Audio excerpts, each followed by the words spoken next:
Now to a shocking revelation and an admission of shame. Actor Liam Neeson is facing a barrage of criticism after he revealed that he once contemplated racist revenge. Neeson told British newspaper The Independent that many years ago he took to the streets with a heavy stick for a weapon after a loved one had been raped. The loved one told him that she'd been raped by a black man, so he said he went out onto the streets to black neighborhoods, as I said, armed with a weapon, hoping a black man would provoke him so that he could do that person harm. Listen to a portion of the interview. I asked, did she know who it was? No. What color were they? She said it was a black person. I went up and down areas with a cosh, hoping I'd be approached by somebody. I'm ashamed to say that. And I did it for maybe a week, hoping some black would come out of a pub and have a go at me about something, you know, so that I could kill him. It's still kind of jaw-dropping to hear it. Our senior entertainment writer, Lisa Respers-France, joins us with more. And also, the journalist who conducted the interview, Clémence Michelon, she conducted the interview with Neeson for The Independent. Clémence, let me start with you. What question did you ask him that prompted this response?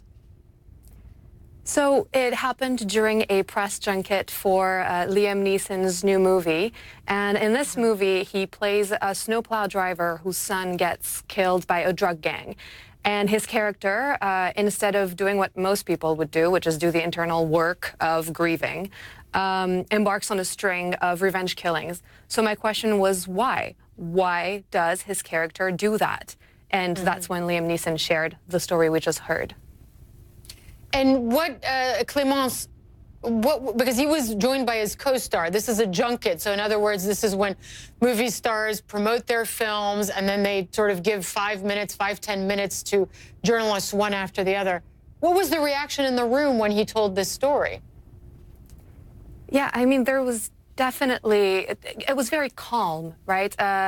You've heard on the audio, you can tell when you listen to the tape that it wasn't a throwaway remark that he did, that you get the feeling that he told it very consciously, as if he had decided to sort of unload the story. And when I say calm, I mean because there was shock, right? He was speaking, and you can't help but being shocked when you hear those comments. And he says it himself. He's ashamed, and he said it was awful, the way he thought at the time. So obviously, you know, you could feel that in the room. I mean, actually, and if you read the piece, his co-star said, "Holy expletive," and I think a lot of people have agreed with that reaction. Lisa, he spoke to Good Morning America on ABC, the American network, to say he's not a racist, but then recounted the story again. I want our viewers to listen to how he tried to explain his comment on American television. I'm not racist. This was nearly 40 years ago. Would you have had the same reaction if your friend had said it was a white man? Would you want her to go out and kill? If she'd have said an Irish, or a Scot, or a Brit, or a Lithuanian, I know I would have had the same effect. I was trying to show honor to stand up for my dear friend. Lisa, is this convincing anyone? I don't think so.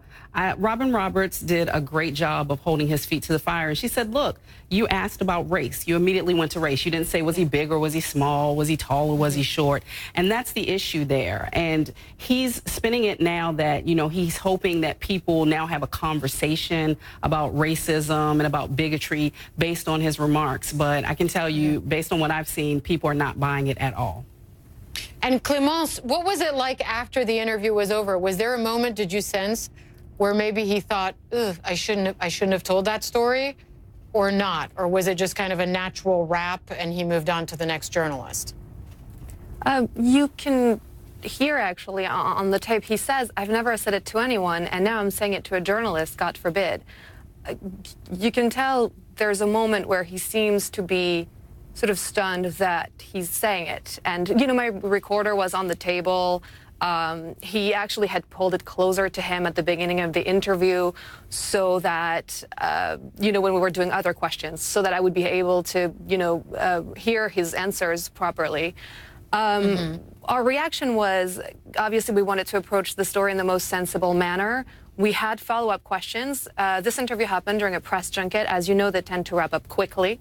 So we had a lot of other questions we wanted to ask. We reached out to his team, but that request was denied. Okay, and Lisa, how much will it harm his career, and if so, how much? I mean, could this be a career-ending thing for an actor like Liam Neeson, or will his fans be forgiving and say, look, at least he was honest about it, he realizes it was a shameful thing to do and think at the time?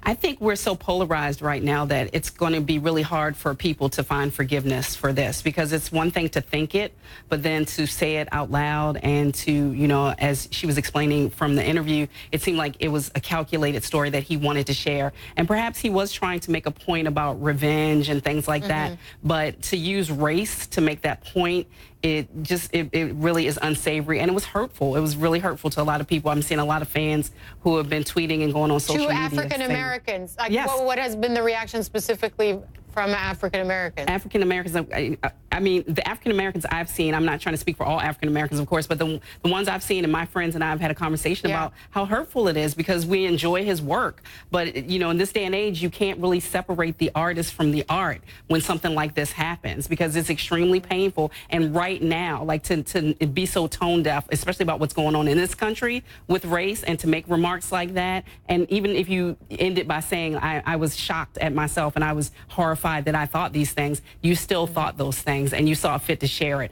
and that in and of itself feels like privilege. Lisa Respers France, thanks very much. Clémence Michelon of The Independent, thanks for joining us as well from New York.